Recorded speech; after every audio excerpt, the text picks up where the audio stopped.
another huge platform that's banning advertisements of these projects.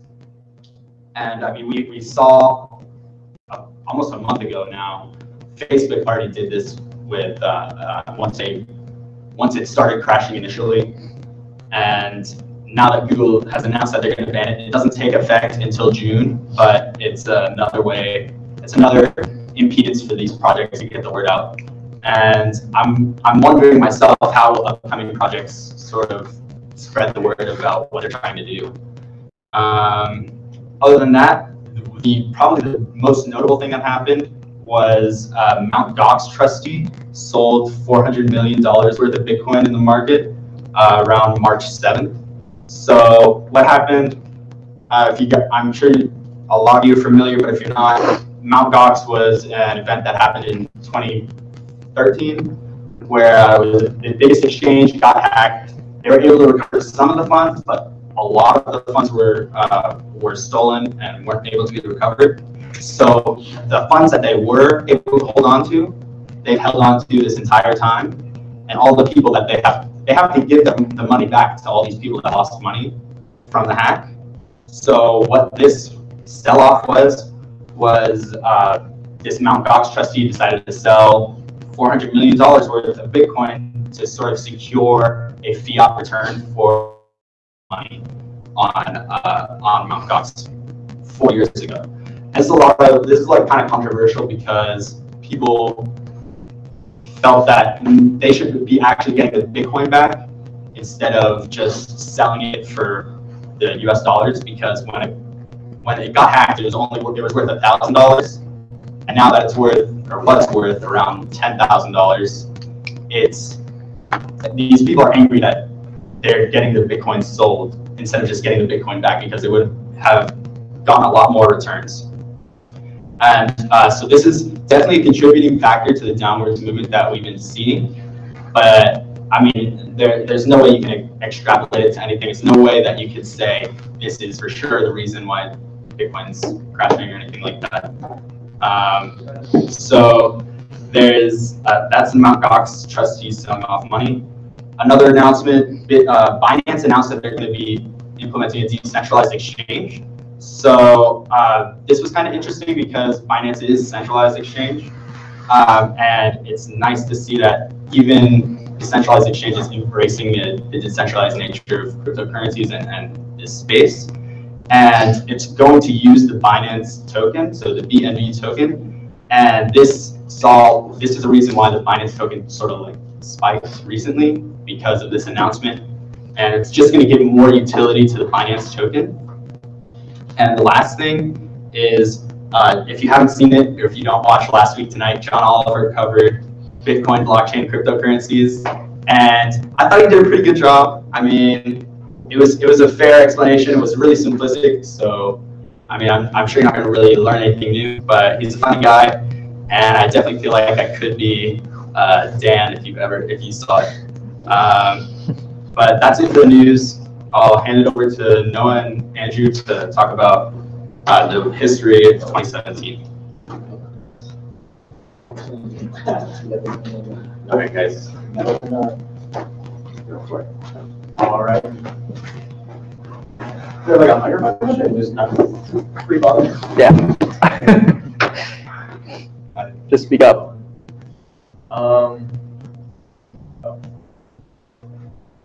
This is control. No, I don't think so. Yeah, just click it. All right, so this is what happened in 2017. So yeah, we just created something, a little timeline of some pretty big events that happened in crypto. Not in any kind of chronological order or anything, but just some cool events that or bad events.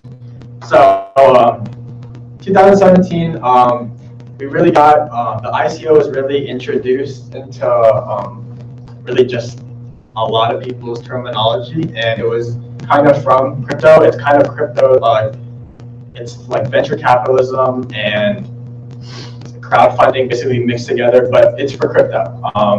And it basically is just a way for developers as a way to get money to fund projects and any kind of developments that they're doing. But it's a good thing because it's a really easy way for them to make or get money from people that have trust in the project or investors that are looking that really like what they're doing. But it's also something because it's so easy and because it's somewhat not regulated, or actually not really regulated at all. It's really easy to take advantage of because scams like fake developers basically making fake timelines or promising developments that aren't actually true, and then just basically running an exit scam and closing it and cutting off basically the whole project.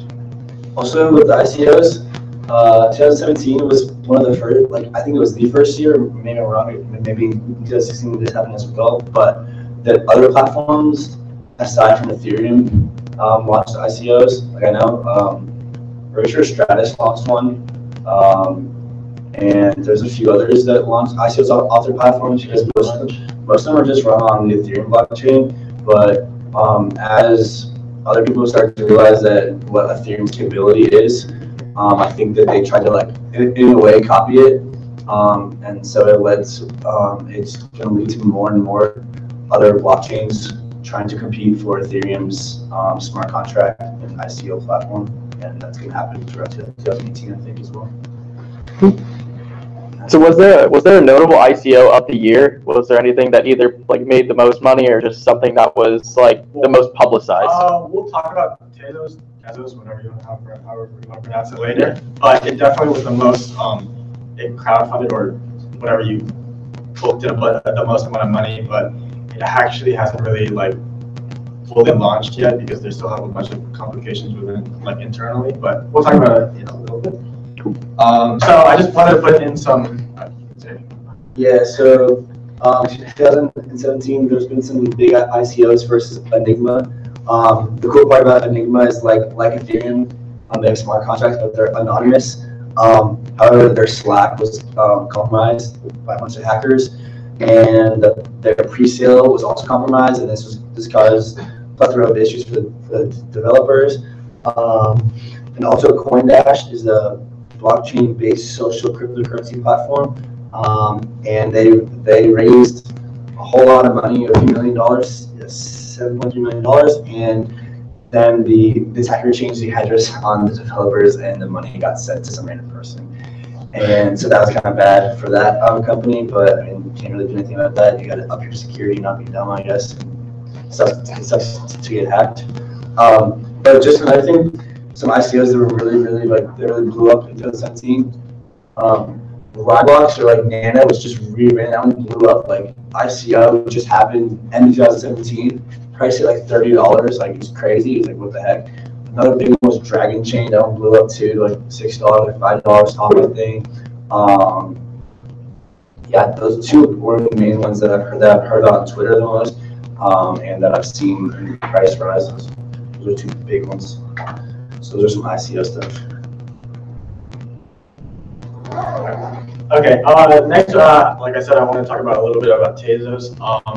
So Tezos started an ICO, and it had very promising developments and specs about it. It's basically, like I put here, a secure, feature-proof smart contract system, which includes its own blockchain, so it's not on top of Ethereum's. And they were able to crowdfund or raise $232 million in an ICO. But basically what happened was while they're in the process of releasing, let's see these names. So there was an internal fight between their founding team. I didn't write their names, but whatever. There was their founding team against the governing foundation of Tezos, which was headed by Joan Evers. And they basically, their founding team accused Evers of basically purposely mismanaging resources for his own personal gain. And while they're basically this delayed a bunch of stuff because they're having a big internal fight on people. They wanted to, these founding people wanted like control, and then just a big plethora of a bunch of bad things that should not be happening, but were happening for their team. It's not a scam. People were scared of what was happening with Tezos, that it was going to potentially be a scam, but it's not. They're just having a bunch of really bad issues with basically their internal team, and but apparently, or not apparently, they do have some bright spots that I cannot name off the top of my head, but it's potential to be promising. So yeah, just going off that point, this is not financial advice, but the thing that I found is that in crypto, when people like trash something the most, that's the thing that's gonna like pump the most, in my opinion. Like I sort of developed a contrarian point of view, and so to me, like when this ICO comes out, like it's gonna be huge. Like this coin is gonna go crazy just because like there's so much publicity on it, and like but at the same time, it's so like low key that like I just feel like that this coin is gonna go crazy once it comes out, just because of just how the whole situation around it is. So I'll be buying Teslas when it comes out. Okay, so the next one is China bans Bitcoin. China has a very notably known for banning Bitcoin. We talked about it here a bunch of times too, but it's really big news in 2017, especially when it first happened. Basically, they banned Bitcoin. People get really scared. Funds start spreading around because China is so big and so influential in the space. It hurts. It causes a lot of scare because if they're dropping out, then who else is going to follow, and yada yada yada. And people start to sell. Bitcoin goes lower and lower, and it just scares a lot. It scares a lot of people. But eventually, really, it doesn't take long for them to unban Bitcoin, and it's basically happened a bunch of times, and it's the same cycle over and over and over. And yeah.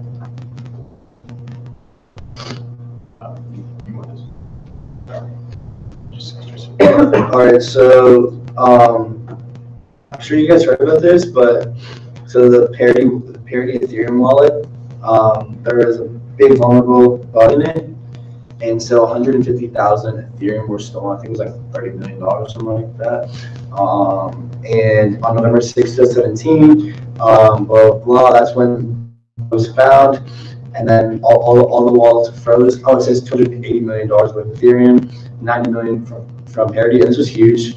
I don't remember if Ethereum's price reacted to this, but I just know that it's just not a good thing for like whenever something gets hacked, it's not like a general good thing for like the space from like what outsiders think.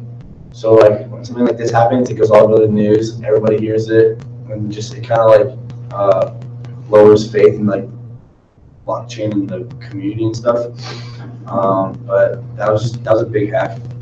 But yeah, just to make sure to clarify, like these were two separate occasions that happened, and I don't know, I just want to make sure you got it. And then just like the picture was, it was just weird that the bug was found by some relatively new person getting into the space or programming and such, and he was able to find such a big breach, and yeah, like it says, he accidentally.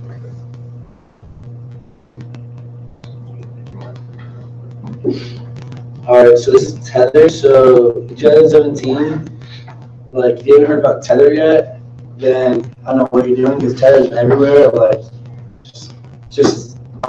so essentially it's supposedly backed by $1 US is equal to $1 USDT.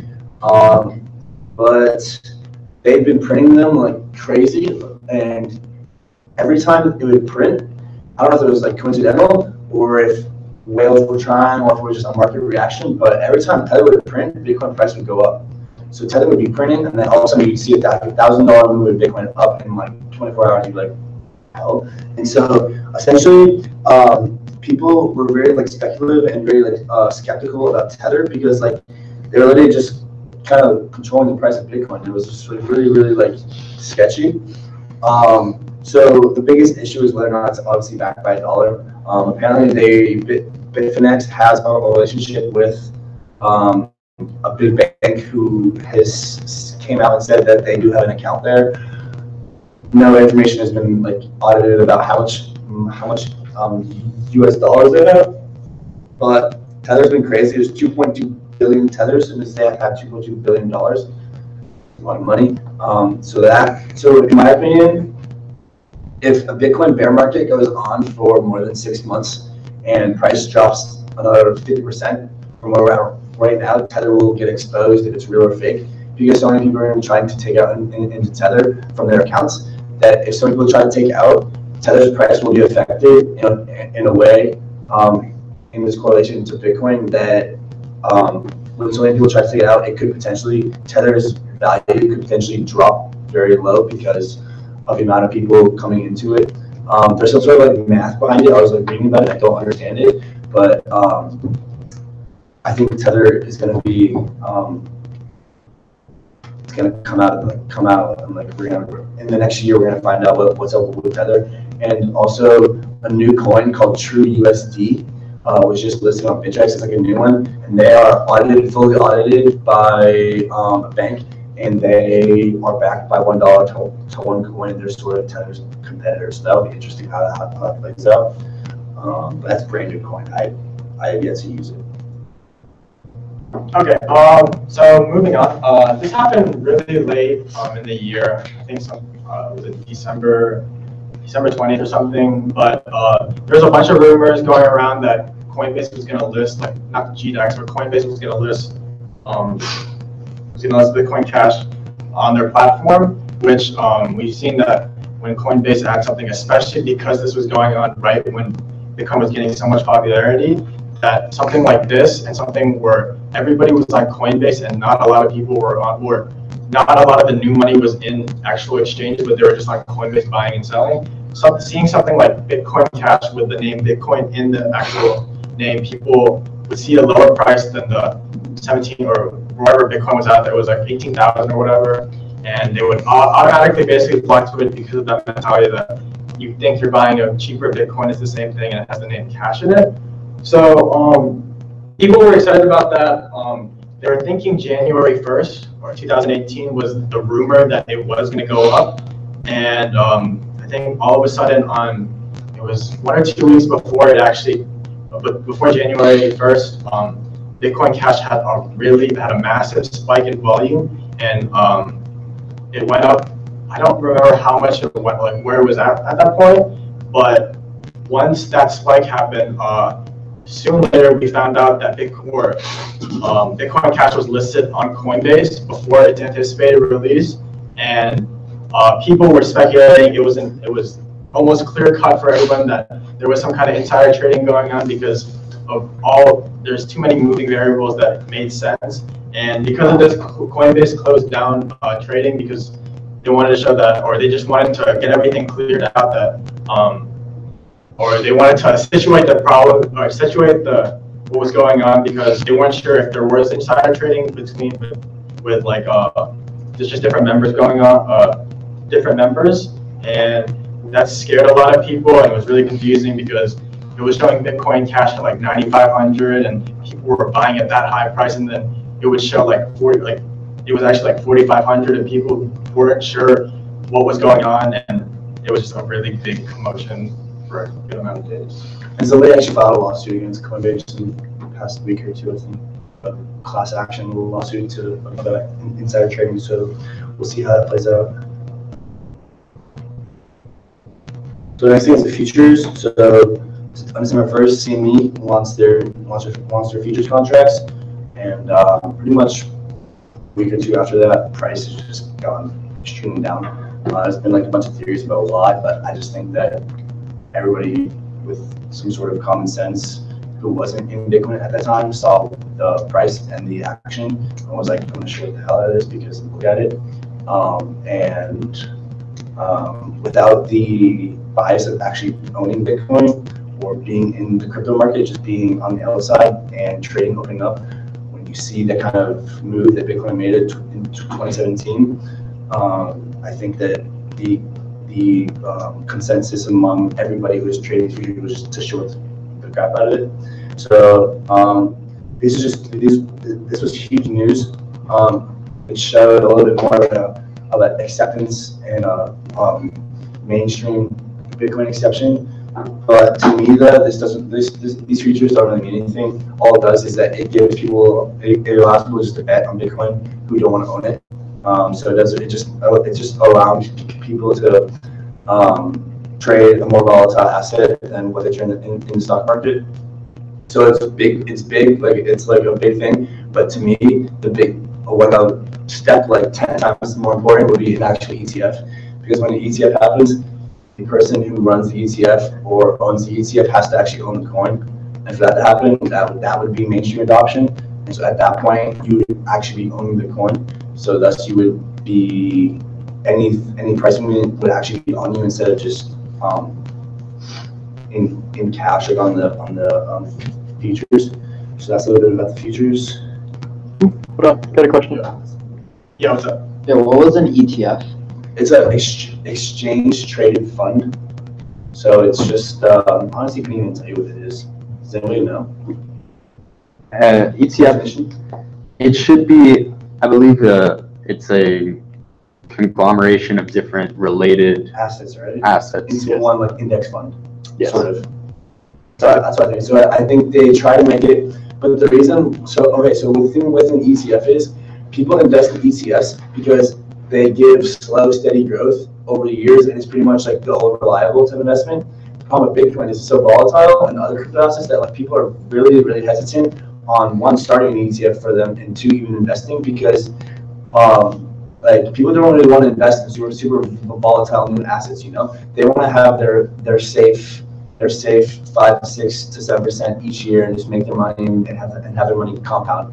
So that would be a big issue for ETFs. And further from ETFs, for institutional adoption to happen, in my opinion, the Bitcoin market and the whole crypto market will have to stabilize extremely more than what it is right now. Like I'm talking like to the point where Bitcoin price action on the daily is boring. Like it'll be like 4x.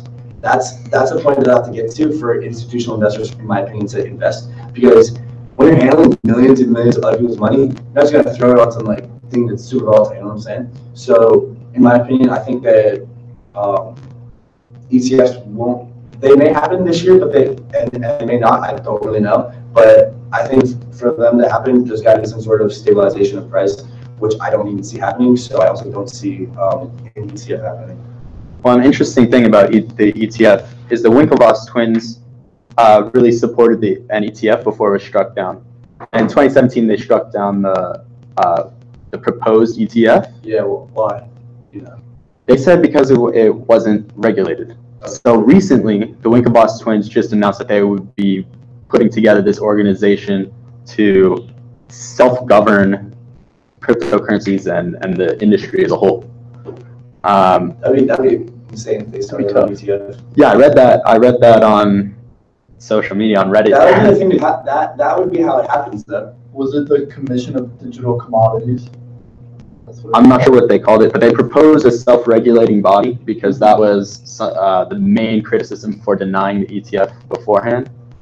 And a lot of people were angry from what I saw on Reddit, it seemed like a lot of people were angry about it, and I didn't really understand why they were angry about it. But it seemed like a natural step to try and get ETF approval. So Coinbase kind of just took a first step too. They just announced index funds like in the past month, I think. So essentially, if you have 10 grand, they basically diversify your 10 grand into Bitcoin, Bitcoin Cash, Ethereum, and Litecoin, and you just hold on to it, and they kind of trade it for you and invest it for you. There's obviously fees involved, but that's the first step for like Coinbase to become a company, like a bank sort of, or like a financial advisor. So that was kind of like ETF-ish, but not really. What's been going on with Robinhood? I haven't kept up with anything. Or Square, does anybody know? Like, I mean, like Bitcoin on Square, or Robinhood, like, Yeah, I can do it right now. If I want. on Square. What about Robinhood though? Or like those other apps you can invest in crypto?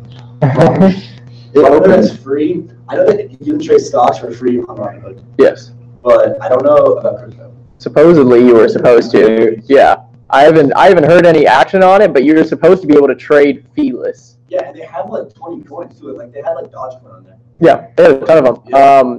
So I know they released it out in a couple states. Oh, states, that's what it was. Yeah, they didn't release it I feel nationally. like that's At least what from what I understand, they haven't Yeah. released it nationally yet. But they said the 5 states that have.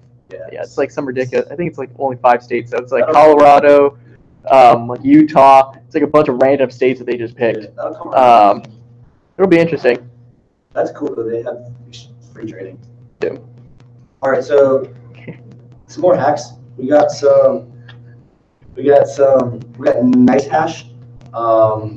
So in this hack, it's a mining platform, and after the hack happened, customers lost about 5K Bitcoin, which is worth like $65 million. That was huge. That was big all over the news.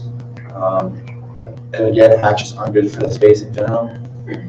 All right, market cap. So beginning of 2017, the market cap of the whole entire space was sub 20 billion. And then in late 2017, we hit over 800 billion. So that's what is that? 40x. 4,800. So this is thing that if you invested $1,000 in like the top 10 crypto assets at the beginning of 2017, you'd be more than a millionaire or something like that. That speaks to that because market cap controls the amount of gains you can have.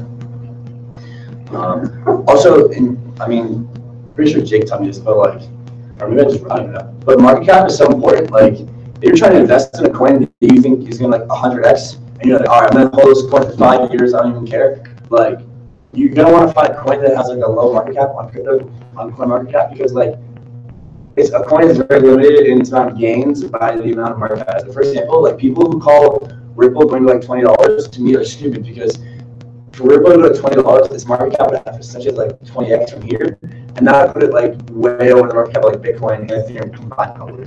That's just not going to happen. You know what I'm saying? So you have to. So if you're looking to invest in coins, you want a lot of returns. Like gambles, essentially like high risk, high reward type coins. You want to look for really low market cap coins to have like good like fundamental analysis, like good projects. All right, and then we got new exchanges came up. So we got Binance for like these big 3 exchanges. Binance, KuCoin, and BitMEX became increasingly popular. Binance took over the most volume in the whole entire crypto ecosystem. KuCoin popped off like 30 alts on there, just went crazy for like a period of 2 months, and it was like, what happened? And then BitMEX has literally blown up over Twitter. Just because of the amount of leverage you can do, you go 100x on it, you get wrecked. And those are some exchanges. And I just wanted to go back to previous comments regarding market cap. yeah. So to understand correctly, what you're saying is that so if the coin is not that expensive and it's on the early stage of its development and it has comparatively low market cap, right? So for the investor, it would be nice to go and do some fundamental analysis, right? Yeah. So like, includes. so like on the low cap coins like that, the ones that like are kind of like undiscovered in a way, you pretty much have to do some deep like fundamental analysis and some research on it, because like if you invest in a coin that kind of just like is just there, like it's probably not going to make any returns. I mean, it will, but not to the extent that a coin with like a really good project is. And what you deem a really good project is just up to you. Like you just gotta like once you read enough white papers and read enough like coins and like you will just start to understand like what's a good coin and what just has like no purpose. And then at that point, like yeah, essentially what you said, low price, low market cap, and a good project, like that's like a good coin to just hold on for a long time and you just wait and it should come to you. Yeah, definitely things I look for. It's the team. I mean, everybody always says the team, but team's really important. The utility of the coin. So a lot of times these coins will have like the purpose of the coin will be just to transact on the system. That's not really good enough for me because it shows that it's not really, there's no real intrinsic purpose in the project for the coin, which means that, in my view, that the people are just looking to fundraise through their coin instead of actually building up the project with those funds. So those are the 2 biggest ones for me, is they're looking at the team and make sure the team's done something in the space, and the utility of the coin. Like for Ethereum, Ether powers the entire network. But for other projects, it might be the case that, oh, you can only use this coin to transact on our platform, but that's the only reason. So Those are just two main ones. But the next thing is high transaction fees. So just throughout the year, as the price went up and more people started to adopt Bitcoin and trade it and transact with it, the fees went really high to the point where they got extremely high. Well, the thing with, yeah, like what you said is true. And that's really one of the main arguments against Bitcoin Cash is their low transaction fees. But yeah, we've talked about this before, but with the implementation of Lightning Network, we can see, or we've already started to see from some beta testing that Bitcoin will be able to transact at a very low amount of transaction fees, which also takes away things like Litecoin, where very small transaction fees as well as really fast, because Lightning Network basically does those two things for Bitcoin, and that's why something like the Lightning Network can render a lot of coins useless due to that. So next we got Segwit. So Segwit 2x was the protocol updated for Bitcoin. It was to increase the block size and transaction speed, I think. And it met, everybody wanted it. Pretty much everybody was like a crypto punk kind of wanted it. And eventually Segwit got adopted. It was in like September, I think, or something. And it took a while. Some exchanges just like, I think Bitfinex and Binance just recently accepted Segwit and Coinbase. And then once that happened, they literally took their fees down like so low. Like I saw a tweet, it was like 0.0006%, I think. So 3 zeros and a 6 or 2 zeros and a 6. And then Binance, like that was like Bitfinex. Then Binance released a tweet like 20 minutes later, it was like 0.005. It's just funny. And so like Segwit, and then like the common consensus is that Segwit really is gonna like lower the fees, and then again with the Lightning Network it should all come together well. And the thing is, right now there's so much FUD for Bitcoin, but literally like there's so much good stuff that's coming up in the next like year. Like in my opinion, what's gonna happen is prices are gonna start to rise. Then people are gonna start to go like berserk about the Lightning Network and nodes, because like those are gonna start to become really popular. There's these cool things called Schnorr signatures that are also coming up for Bitcoin, which are gonna help its privacy, and those are gonna deem useless other privacy coins as well. And then just there's gonna be more. There's gonna be, like I said, I don't know if it's gonna be ETF, but there's gonna be something like a bank, a company, something big is gonna happen with Bitcoin this year. I bet like some like a Square type thing is gonna happen again, and all these events are gonna be happening, and the price is gonna keep going up. Like I think this is what's gonna happen, and like this just another things like back it up. Like Segwit really like got like the movement going for the developments, and I think the way that Bitcoin kind of happens is that the good news kind of comes out, and then the price is going to go up, and keep more good news going to come out, and it's good. I think Bitcoin's going to have some nice development over the next few years. Then we got Jimmy Dimon. He called Bitcoin a fraud back in September, August, maybe September. Price was cheap. It was down at like 4K. He called it a fraud. I think 5K, maybe 6K. Blah blah blah. He said it was a fraud, and his pyramid scheme would explode. And then the price boomed up 20K, dropped down a little bit, then he took back his statement, and then he said that he is opening his bank to invest in Bitcoin. So he kind of went the full 180. At first, he said he would fire any employees who trade Bitcoin, and then he promoted it further on. I think it was a few months ago. So I was like full 180. But Jimmy Dimon's kind of like, he kind of has a history. I don't know. It's not exactly like, I don't know, like, Jimmy Dimon to me isn't like, I don't know, man. Like, he's on our side now and stuff, but like, is he the greatest public figure for Bitcoin? I think that could be better, but it's nice that a big bank like JP Morgan and Jimmy Dimon totally changed his opinion. Also, another thing with a top person is Warren Buffett came out and just said that he's not going to invest because he has no idea about what it is. That kind of took a little tear in the community because he's known as like the world's greatest investor. Also, Tai Lopez started to really just shill crypto once it started pumping, Dan the Man Bilzerian tweeted, "My crypto bags are pumping." It was like Bcash, Ethereum, a few other ones. Katy Perry posted crypto fingernails. I don't know what else. NFL players, what we're talking about in their locker room. 50 Cent said he made $8 million on Bitcoin, didn't actually make it. I'm pretty sure you just sent him an arrow there, right?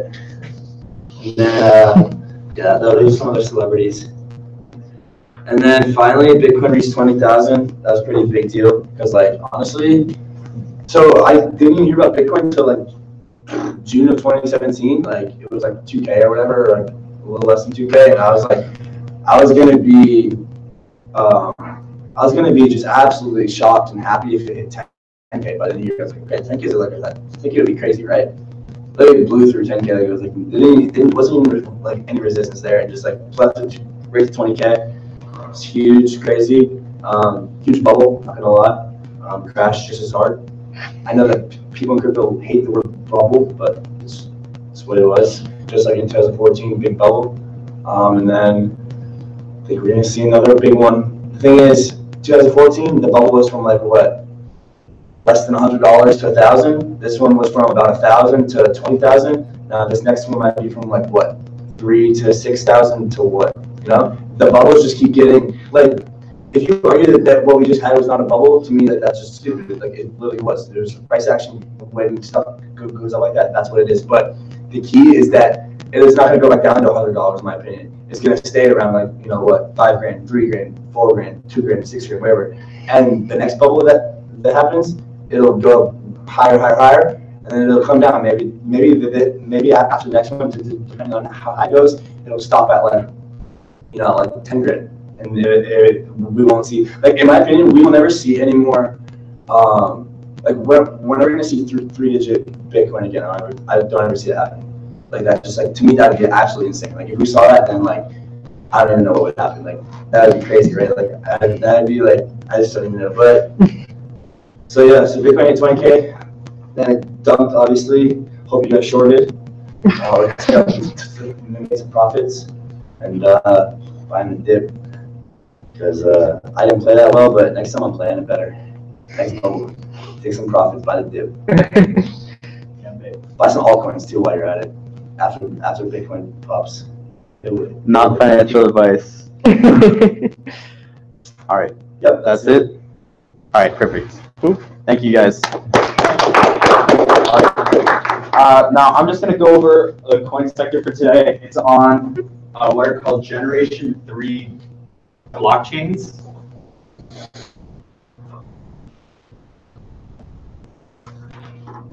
And if you don't know what these generations are, so the first blockchain to come out was Bitcoin. It's purely a currency, and that's referred to as the first generation. And Ethereum came out, which what Bitcoin did for currency, it tried to generalize an application or computation. So you saw these platforms like Ethereum, where people could create these decentralized applications, and it's just becoming more general than the Gen 1 purely currency blockchain. And now what we're going over today, the third generation blockchain, is what a lot of people are concerned about is the interoperability of all these blockchains. So you have thousands of different cryptocurrencies, all on their own blockchain. And what a third generation blockchain tries to do is make it so that all of these separate chains can communicate with one another. And so that's really the binding element that groups all of these generation 3 blockchains together. So like I just said, in general, all of these projects are going to be connecting, allow for communication between these individual blockchains that normally only exist in their own realm or their own island, and lets them connect each other. And another benefit of third generation blockchains, because all these blockchains now communicate with each other, it'll increase the scalability of all of them. Because let's say if one blockchain like Bitcoin sees most of the volume, you'll see that it gets very clogged up. The blockchains that have a lot of volume on them get clogged up, Whereas you'll have coins that you might not know of, or lesser known coins, that'll be able to run perfectly fine, even though they can't achieve the same scalability that these constantly tested and really constantly stress tested networks like Bitcoin and Ethereum experience. You'll be able to offload some of the transaction volume and computation to these other chains that are kind of sitting idle. So in general, those are the things that all these projects look to do. So the first Generation 3 project that I want to look at is Polkadot. This is the first one that I heard of. It was really popular in the Ethereum space. That's why I heard about it. I'm an Ethereum fanboy. So the unique things about Polkadot are that it looks to support these blockchains that already exist and integrate them into their network. So individual blockchains are known as parachains, and these parachains are plugged into the Polkadot network. There's an image on the next slide that'll show you the entire network. But what this allows is, if it's a native parachain, is what it's called, then you're able to gain the benefits of the network as a whole. So there's the native parachain and the regular parachain. The regular parachain is the existing blockchain today, like the Bitcoin blockchain today would be a regular parachain on Polkadot. Whereas if you're going to create a new blockchain, you can connect it directly to the network, and then you gain the benefits of the entire network. So all of these native parachains will be contributing their resources for the consensus on the Polkadot network.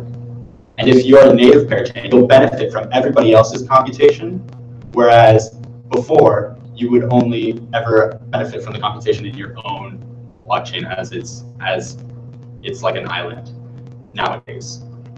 So this pooled security notion it goes along with that, because these parachains can connect to the network. They'll receive the benefits of another parachain that's connected to the network and feeding resources to secure the Polkadot network. And so you can gain these benefits as a native parachain on the platform. And if you're going to make it, to put it really simply, Polkadot is just trying to allow transactions between the chains. So just let them communicate, but also send data between the when you're communicating with one another, or sending transactions from one chain to another. So if you look here, this is the diagram of the network. You'll see here, this is a native parachain, also up here, that can connect directly to the network, and it will benefit off of other chains that are securing it. Whereas if you take an existing parachain like Ether here, or Ethereum, it needs to connect to, it needs to adapt towards the network. It's not like you're building a new blockchain right there with the specs already included in the blockchain to connect to this Polkadot system. You need to make a bridge so that your existing blockchain can connect to it. And so you won't benefit from everybody else contributing to securing the network, but it'll still be secure because your own virtual bridge will be contributing resources to secure the network. And so there are these different actors that you'll see in the system. There's this collator actor, which talks with the individual chain that's connected to this network. So if you'll have collators for Bitcoin that will take any sort of transaction where, let's say I'm on the Bitcoin network, I'm trying to transact with the Ethereum network. I would send a transaction specific for this other blockchain to a collator. They'll group all those transactions into a block, and that'll get passed onto the relay chain, where it gets distributed out throughout the entire network. And you'll have these people called fishermen, which kind of keep the collators in check. So they're making sure that they aren't doing any fraudulent things or aren't putting in transactions that they're not supposed to. And this is how they maintain the security of the ecosystem. And these relay or validators are sending this transaction across all of the Polkadot network, effectively validating or mining the transactions that are in this entire network. So they'll look at every single transaction. So the collator is talking with one specific blockchain, like the Bitcoin blockchain. The validators will collect multiple different transactions from other blockchains. So it could be the Bitcoin blockchain, the Litecoin blockchain, the Monero blockchain, and they'll put them into their own blocks and distribute it across the network. So the main differentiator for Polkadot is that it allows for transactions in this sort of a hub model where you'll see that all the transactions for all different chains are getting centralized into this hub. It has this hub model as well as the fact that you can send data alongside your transactions. Next, I want to talk about Cosmos. So this is, all these different coins are going to be pretty similar. So I'm going over their niche differences. Cosmos, the difference here is that they're using their own consensus protocol called Tendermint. It hasn't been extremely tested yet, but it had a lot of people have high hopes for it. And with Tendermint and Cosmos, you're not actually able to link up an existing blockchain to this third generation blockchain. So if I wanted to link Bitcoin to this third generation blockchain, I would need to go and create a peg. So, which a peg, if you don't know what a peg is, it's a blockchain that looks to be exactly similar to another blockchain. So if I wanted to make a blockchain peg, it would take the state of the blockchain, of the Bitcoin blockchain at any time. And then any transactions that occur on the peg will also get forwarded from the peg to the main blockchain. So it's kind of like an intermediary for value transfer between existing blockchains that wouldn't be able to connect to this Cosmos network.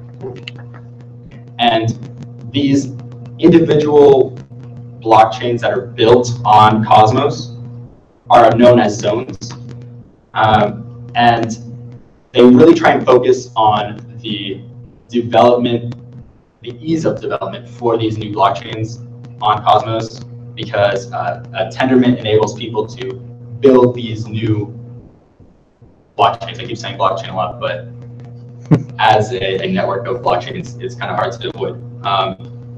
It allows these people to build a blockchain on with any sort of programming language they want. It makes it very easy for these people to build applications. So the main things that you should take away from Cosmos are that it doesn't let you plug into an existing blockchain to the interoperability network that is Cosmos. And it won't let you try and transfer data. So Polkadot let you transfer data alongside your transactions, but Cosmos is purely tokens. So all you can do is transfer tokens. And it's, yeah. So in this Polkadot network, since the data is transmitted from one chain to the other chain, is it kept in the other chain? Since it's transmitted, it's kept in both chains, right? Yes. So if I'm trying to, so let's say there are two different chains, right? And I want to initiate a transaction from my own chain on this other blockchain. Your native blockchain will probably not be saving this transaction data because it's not relevant to its chain. It's the transaction you're trying to make is relevant to another chain. So when you make this transaction, it's formatted in a specific way so that the Cosmos protocol or Polkadot protocol or whatever protocol you're using for the third generation blockchain, it's formatted in a way so that the Cosmos network understands how to relay that towards the new blockchain. And then once the way that the receiving blockchain can understand the transaction of the Cosmos network is that you have to, it's the only way that you can plug into the network. You have to be able to support some specific interactions with transactions generated by Cosmos. So like, I'm on Ethereum, I want to create a transaction to change the state of a blockchain, like, what's another decentralized application? Like Ethereum Classic.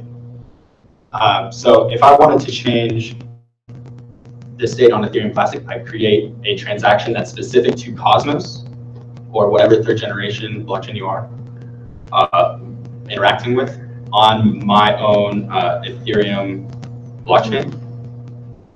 That alongside some data, if it supports data, so Polkadot supports the data transfer. Cosmos does not support data transfer, so you wouldn't be able to make this transaction with specified data.